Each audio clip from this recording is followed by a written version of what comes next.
Hello students. तो आज हम 12th क्लास की इकोनॉमिक्स स्टार्ट कर रहे हैं, जो कि आपका 80 मार्क्स का पेपर है, जिसके दो सेक्शन है। Section A macroeconomics, section B Indian economics. दोनों ही इक्वल वेटेज हैं, 40 मार्क्स। इसके अंदर हम 5 यूनिट्स पढ़ेंगे और इंडियन इकोनॉमी के अंदर हम 3 यूनिट्स पढ़ेंगे। इन दोनों बुक्स की स्टार्टिंग करने से पहले हमने इकोनॉमिक्स का मीनिंग समझना चाहिए। सो इकोनॉमिक्स क्या है? आप 10th में थे, 9th में थे, तो आपने क्या क्या चीज़ें पढ़ी? साइंस पढ़ी है, हिस्ट्री पढ़ी है, मैथमेटिक्स पढ़ी है, इंग्लिश पढ़ी है। 11th में आपने कॉमर्स बैकग्राउंड से हैं तो अकाउंटेंसी पढ़ी, मैथमेटिक्स पढ़ी। तो वो सब क्या था? वो सब भी एक नॉर्मली अगर आंसर दिया जाए तो वो सब्जेक्ट्स थे। इकोनॉमिक्स भी आपका एक सब्जेक्ट है और हर सब्जेक्ट किसी कंटेंट, थ्योरी, इन सब पर बेस्ड होता है। तो इकोनॉमिक्स भी थ्योरी और कंटेंट पर बेस्ड है। अब इकोनॉमिक्स किस चीज़ पर बेस्ड है? तो सबसे पहला, economics is a subject matter जिसके अंदर हम बेसिकली क्या कंटेंट पढ़ेंगे या क्या चीज़ को स्टडी करेंगे। जो कंटेंट है, जो फोकस करता है रैशनल मैनेजमेंट। अगर यहाँ ध्यान दिया जाए तो मैनेजमेंट वर्ड आ रहा है, मैनेजमेंट, ठीक है, मैनेज करना, ठीक है। तो इकोनॉमिक्स एक सब्जेक्ट है जो आपको बेसिकली मैनेजमेंट करना सिखाती है। किस चीज़ का मैनेजमेंट? रिसोर्सेज का, ठीक है। और रिसोर्सेज जो है वो सबको पता है कि जनरली अगर हम रिसोर्सेज को, वैसे तो हम सिर्फ मनी से नहीं जोड़ सकते, बट अगर हम मनी को एज अ रिसोर्स ट्रीट करें तो हम सबको, सबसे बड़ी प्रॉब्लम अगर हम पैसे की पूछे कि मनी में क्या प्रॉब्लम है, तो आप सब ये आंसर देंगे कि बहुत कम है हमारे पास पैसा। कम इसलिए है, चलो कुछ लोगों के पास तो कम है, लेकिन कई लोगों के पास पैसा कम नहीं है, फिर भी उन्हें कम इसलिए लगता है क्योंकि उनकी वांट्स जो है उस पैसे से पूरी नहीं हो पा रही, जिस वजह से उन्हें उनके रिसोर्स क्या लगते हैं? स्केयर। तो दुनिया में हर पर्सन को उसके रिसोर्स जनरली स्केयर लगते हैं, कम लगते हैं। तो ये सब्जेक्ट का फोकस इसी चीज़ पर है कि किस तरीके से ये सब्जेक्ट मैनेजमेंट, इसकी कुछ थ्योरीज हैं, कुछ टॉपिक्स हैं जिसमें आपको सीखने को मिलेगा कि किस तरीके से हम रिसोर्सेज, कौन से रिसोर्सेज, स्केयर रिसोर्सेज का मैनेजमेंट करें, ठीक है। किस लिए करें, क्या ज़रूरत है करने की? तो हर पर्सन जब पैसा खर्च करता है तो वो चाहता है कि उस पैसे से उसे कोई बेनिफिट मिले, बेनिफिट गेन मिले। अब पैसा अगर मैं बात करूं तो जनरली अगर हम पूरी सोसाइटी को डिवाइड करेंगे तो लोग ही हैं, लेकिन लोगों की दो कैटेगरी है, कंज्यूमर और दूसरे कंज्यूमर की नीड्स को पूरा करने के लिए गुड्स को बनाने वाले प्रोड्यूसर्स। तो दोनों के पास अपने अपने रिसोर्सेज होते हैं। इसके लिए रिसोर्सेज अलग, इसके लिए रिसोर्स अलग। ये अपने रिसोर्सेज चीज़ों को परचेज करने में लगाता है और परचेज करने के बाद उन चीज़ों को यूज़ करके, कंज्यूम करके ये क्या पाना चाहता है? सेटिस्फैक्शन। वो पैसे से सेटिस्फाई, अपने मनी से, अपने रिसोर्स से सेटिस्फैक्शन पाना चाहता है। जबकि प्रोड्यूसर के पास भी रिसोर्सेज होते हैं, ये भी चीज़ें खरीदता है और उन चीज़ों को खरीद कर एज अ रॉ मटेरियल उन चीज़ों को दूसरी चीज़ में कन्वर्ट करता है, प्रोड्यूस करता है। और प्रोड्यूस इसलिए करता है ताकि वो उसको सेल करके उस चीज़ से क्या कमा सके? प्रॉफिट। तो जनरली हम इकोनॉमिक्स में ऐसी थ्योरीज या ऐसे टॉपिक्स पढ़ते हैं जहाँ पर हम ह्यूमन बीइंग्स को, मतलब कंज्यूमर और प्रोड्यूसर, और इसके अलावा भी हम कुछ चीज़ों की बात करेंगे, लेकिन अभी जनरली हम कंज्यूमर और सिर्फ प्रोड्यूसर को फोकस कर रहे हैं। तो ये एक ऐसा सब्जेक्ट है जो आपको रैशनल मैनेजमेंट करना सिखाता है। किस चीज़ का? स्केयर रिसोर्सेज का, ताकि आप एज अ कंज्यूमर अपने गेन, मतलब सेटिस्फैक्शन को मैक्सिमाइज़ कर सकें, और एज अ प्रोड्यूसर आप अपने प्रॉफिट को क्या कर सकें? एक्समाइज़ कर सकें। ओके। तो economics is a subject that focuses, जिसका फोकस किस चीज़ पर होता है? रैशनल मैनेजमेंट ऑफ रिसोर्सेज, नहीं स्केयर रिसोर्सेज, ताकि दैट आवर इकोनॉमिक गेन, हमने दोनों का मर्जर कर दिया, इकोनॉमिक गेन मैक्सिमाइज। आगे बोल रहा है एट माइक्रो एंड मैक्रो, मतलब micro means small and macro means large. Okay. तो इकोनॉमिक्स, आगे हम इसके बारे में पढ़ेंगे डिटेल में, माइक्रो एंड मैक्रो। तो economics is a subject that focuses on rational management of resources, ठीक है, ताकि आप क्या कर सकें? ताकि आप अपने इकोनॉमिक गेन को मैक्सिमाइज कर सके, चाहे एज अ कंज्यूमर हो या फिर प्रोड्यूसर हो, एट माइक्रो लेवल भी एंड मैक्रो लेवल भी। ओके, तो इन चीज़ों को पढ़ने के बाद मुझे एक छोटा सा टॉपिक आपको बताना है, उसके बाद मैं आपको माइक्रो और मैक्रो लेवल का मीनिंग बताऊंगी। Normally micro means small and macro means large. Okay, ठीक है, चलिए अब हम पढ़ते हैं कि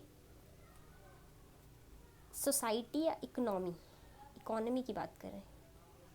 इकोनॉमी, तो इकोनॉमी जनरली क्या होती है? इकोनॉमी का मतलब क्या होता है कि जो भी यूनिट्स, ऐसी वो सभी ऑर्गेनाइजेशन जो आपको earn a living they, living यानी और आपका सोर्स ऑफ लिविंग दे, ऐसी सारी ऑर्गेनाइजेशन जो आपको सोर्स ऑफ लिविंग प्रोवाइड करे, उन सब ऑर्गेनाइजेशन का एग्रीगेट क्या होता है? इकोनॉमी। हम अभी मान लेते हैं सोसाइटी इकोनॉमी है, क्योंकि हम सोसाइटी से कमाते हैं।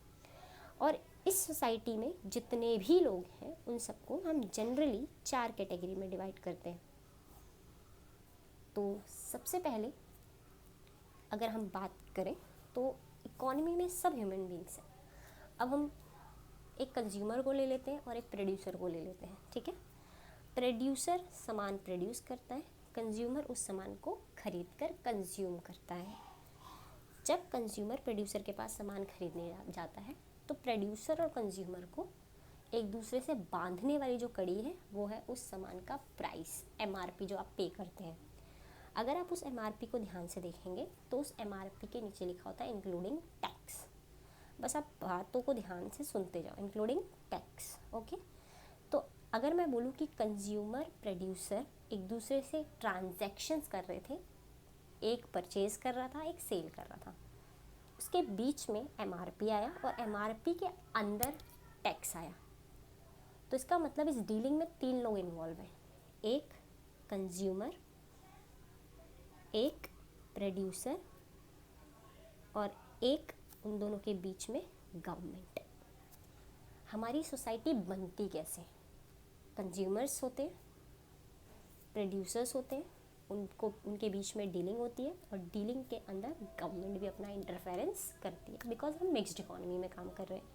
ओके, और आजकल क्या, सिंस 1991 जब से हमने लिबरलाइजेशन, प्राइवेटाइजेशन, ग्लोबलाइजेशन, ये 3 पॉलिसीज़ हमारी इकोनॉमी में जब से अपनाई, तब से हम लोग बाहर से भी डीलिंग करना शुरू कर चुके हैं। यानी कि हमारे कस्टमर्स जो हैं वो बाहर भी हैं, हमारा प्रोड्यूसर एज अ कस्टमर, हमारे प्रोड्यूसर्स बाहर से भी हो सकते हैं। तो हमारा इकोनॉमी में एक और पर्सन का इन्वॉल्वमेंट होता है, वो है रेस्ट ऑफ वर्ल्ड। तो अगर मैं बात करूँ कि हमारी इकोनॉमी, हमारी सोसाइटी 4 सेक्टर्स, इन चारों को individually, first sector, second sector, third and fourth, 4 sector से बनी है। और इन चारों सेक्टर में कंज्यूमर, प्रोड्यूसर, गवर्नमेंट और रेस्ट ऑफ वर्ल्ड, इसे बोलेंगे चारों को मिला के कि हमारी इकोनॉमी 4 सेक्टर इकोनॉमी है। इन चारों को 4 सेक्टर, और हर एक सेक्टर एक इंडिविजुअल यूनिट है। हर इंडिविजुअल यूनिट पूरी इकोनॉमी का एक छोटा सा पार्ट है। तो जब इकोनॉमिक्स की बात की जाती है तो इकोनॉमिक्स में अगर हम कोई कंसेप्ट इंडिविजुअल यूनिट्स के रिलेशन में पढ़ें, जैसे कंज्यूमर के रिलेशन में अपने डिमांड पढ़ा, कंज्यूमर इक्विलिब्रियम पढ़ा, प्रोड्यूसर के रिलेशन में अपने सप्लाई पढ़ा, ठीक है, और कॉस्ट पढ़ा, प्रोडक्शन पढ़ा, तो जब आप एक इंडिविजुअल यूनिट से रिलेटेड मैनेजमेंट को पढ़ो, रिसोर्सेज के मैनेजमेंट को, तो हम उस यूनिट की स्टडी को कहते हैं माइक्रो इकोनॉमिक्स। क्या कहते हैं? माइक्रो इकोनॉमिक्स, जहाँ पर आप एक यूनिट, मतलब आप वन कंज्यूमर किस तरीके से रिसोर्सेज को मैनेज करे वो भी यहीं आएगा, और ऑल कंज्यूमर्स किस तरीके से रिसोर्सेज को मैनेज करे वो भी यहीं पर आएगा। तो अगर इंडिविजुअल यूनिट अगर मैनेजमेंट करना सीखती है तो उस मैनेजमेंट को हम कहते हैं माइक्रो इकोनॉमिक्स। और अगर आप सोसाइटी को एज अ होल, अगर हम सभी यूनिट को सोसाइटी एज अ होल अगर हम मैनेजमेंट करना सिखाएं तो उसे क्या कहते हैं, मैक्रो इकोनॉमिक्स। तो इस तरीके से हमारा माइक्रो और मैक्रो इकोनॉमिक्स के थोड़े से कंसेप्ट, आगे जैसे जैसे आप पढ़ते जाएंगे आपको और जानकारी होती जाएगी कि किस तरीके से माइक्रो और मैक्रो इकोनॉमिक्स में और क्या डिफरेंसेस हैं। तो माइक्रो इकोनॉमिक्स क्या है, जब हम सोसाइटी के इंडिविजुअल यूनिट को मैनेजमेंट या इकोनॉमिक्स में जब आप इंडिविजुअल यूनिट किस तरीके से रिसोर्सेज को मैनेज करें ये सीखें तो वो माइक्रो इकोनॉमिक्स है। और जब हम सोसाइटी में किसी पर्टिकुलर यूनिट की बात या सेक्टर की बात ना करके सोसाइटी एज अ होल बात करें तो यहाँ ऐसे कंसेप्ट जो सोसाइटी एज अ होल को मैनेजमेंट करना सिखाएं तो उन कंसेप्ट्स को हम मैक्रो इकोनॉमिक्स के थ्रू स्टडी करते हैं। तो ये हमारी थोड़ी सी थ्योरी थी जिसमें मैंने आपको इकोनॉमिक्स उसकी दो ब्रांचेस माइक्रो एंड मैक्रो के बारे में पढ़ाया। अब आज के टॉपिक में इतना ही। अगली क्लास में हम लोग हमारा फर्स्ट यूनिट नेशनल इनकम शुरू करेंगे। सो बाय।